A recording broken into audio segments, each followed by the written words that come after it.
बघा, गेली 4 टर्म त्या मीरा भाईंदर शहराचे मी आमदार आहे आणि अतिशय शांतताप्रिय शहर म्हणून ते ओळखलं जातं.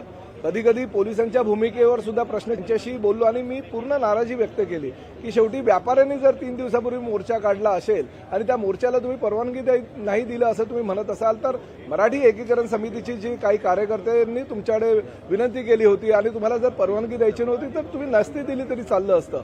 परंतु रात्री बेरात्री कार्यकर्त्यांची धरपकड करून अशा प्रकारे जर एखाद्या राजकीय पक्षाचा अजेंडा शहरात चालवण्याची भूमिका जर तुमच्या माध्यमातून अशी होत असेल तर त्या शहराचा लोकप्रतिनिधी म्हणून मी सहन करणार नाही. शेवटी मी सुद्धा मंत्री आणि आमदार नंतर आहे, मराठी आधी आहे आणि आमच्या मराठी एकीकरण समितीची लोक गेले अनेक वर्ष शिवजयंती साजरी करतात, मराठी उत्सव साजरे करतात. ठीक आहे, कुठल्या तरी राजकीय पक्ष त्यामध्ये घुसले असतील मोर्चाच्या माध्यमातून, ती गोष्ट नंतरची आहे. परंतु मराठी एकीकरण समितीची मंडळी जर काम करत असेल तर त्यांच्या पाठीमागे ठामपणे उभं राहण्याची भूमिका ही प्रताप सरनाईकची आहे. आणि अशा प्रकारे पोलीस आमच्या सगळ्या मराठी बांधवांना रात्री बेरात्री जर घरात घुसून त्यांना उचलत असतील, त्यांना आतमध्ये टाकत असतील, नोटिसा देत असतील तर प्रताप सरनाईक सहन करणार नाही. मी आता राज्याचे प्रमुख म्हणून माननीय मुख्यमंत्र्यांनी ह्या संदर्भात माझी स्पष्टपणे नाराजी व्यक्त करणार आहे. जाणीवपूर्वक शहराचं वातावरण बिघडवण्याचा हा प्रकार आहे असा माझा आरोप आहे. नाही, गृह खात्याचा हस्तक्षेप नाही आहे. मी माननीय मुख्यमंत्र्यांशी या विषयावर आज बोलतोय, परंतु गृह खात्याचा असं कधीच गृह खातं सांगणार नाही की तुम्ही याला अरेस्ट करा, त्याला अरेस्ट करा, रात्री बेरात्री करा. उलट शांतताप्रिय मार्गाने होत असलेलं आंदोलन तुम्ही चिथवण्याचा प्रयत्न करताय असं त्या पाठीमागचं कारण होतं.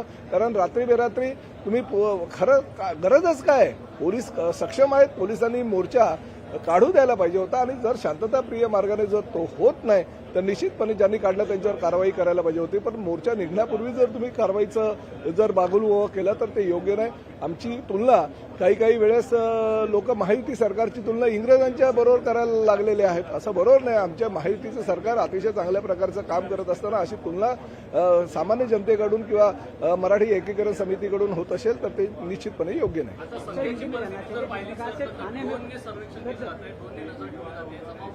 अहो, माझं म्हणणं हे मोर्चा काढल्यानंतर तुम्ही करायला पाहिजे ना. काय रात्री बेरात्री कोणाला अटक करायची वगैरे गरज होती तुम्हाला सांगा.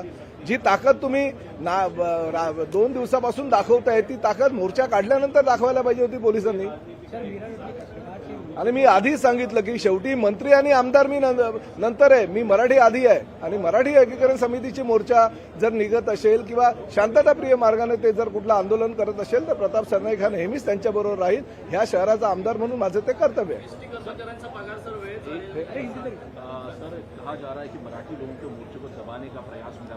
नहीं, देखिए, मराठी एकीकरण समिति के लोगों ने मोर्चा के लिए परमिशन मांगी थी, पुलिस को उन्होंने परमिशन नहीं दी थी.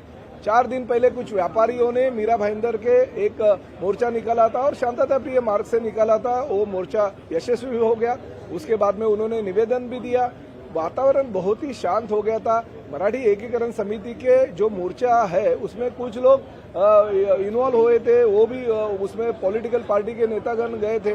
मगर कल से जो पुलिस की भूमिका है, एक कौन से तो भी पार्टी का एजेंडा ये पुलिस चला रही है क्या, ऐसा संदेह हमारे दिल में निर्माण होता है. मैं राज्य के मुख्यमंत्री को अभी निवेदन भी दे रहा हूं कि ऐसे अगर मीरा भाईंदर शहर में चलता रहेगा तो कानून और सुव्यवस्था का अगर बोझबारा उठता रहेगा तो उसके ऊपर ध्यान देना चाहिए. मैं पुलिस कमिश्नर से बात की अभी मधुकर पांडे जी से और उनको नाराजगी व्यक्त कर दी कि ये शहर में शांतता प्रिय शहर है, ऐसा नहीं होना चाहिए. पुलिस की भूमिका जो है, ये जो जिस तरह से वो कार्यकर्ताओं को पकड़ रहे, नोटिस दे रहे, अरेस्ट कर रहे, ये गलत है.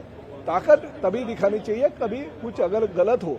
उन्होंने अगर मोर्चा निकाला और गलत कुछ किया रहेगा तो उनके ऊपर कार्रवाई होनी चाहिए. मगर मोर्चा निकलने से पहले अगर आप गलतियां कर रहे हो तो ये पुलिस की गलती. पुलिस राजनीति कर रही है, आपने कहा गृहमंत्री आपके पास है, तो ऐसे में अगर नहीं, जरूर मैं राज्य के मुख्यमंत्री आदरणीय देवेंद्र जी से अभी बात करूंगा कि मुझे नहीं लगता है कि स्टेट से होम डिपार्टमेंट से कुछ भी इंस्ट्रक्शन हमारे लोकल पुलिस को आया. ये लोकल लेवल की पुलिस की फेल्यूर है.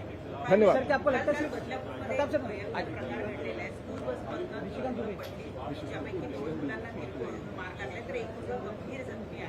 परिवहन परिवहन विभागाचे अधिकारी तिथे उभे होते. त्यांना बघून हा माणूस घाबरला आणि म्हणून त्यांनी भरधाव वेगात गाडी काढली. त्यात 3 मुलंही जखमी झालेली आहेत. आपण काय सांगता? नाही, मी या संदर्भात माहिती मला नाही आहे, पण मी माहिती घेतो आणि निश्चितपणे सांगतो. दुसरा, तुम्ही पगाराचा जो मुद्दा उपस्थित केला होता तसं काही होणार नाही. 7 तारीख जरी असेल तरी माननीय न्यायालयाने 10 तारखेपर्यंत पगार देण्याचं म्हणजे जसं सूचना आहे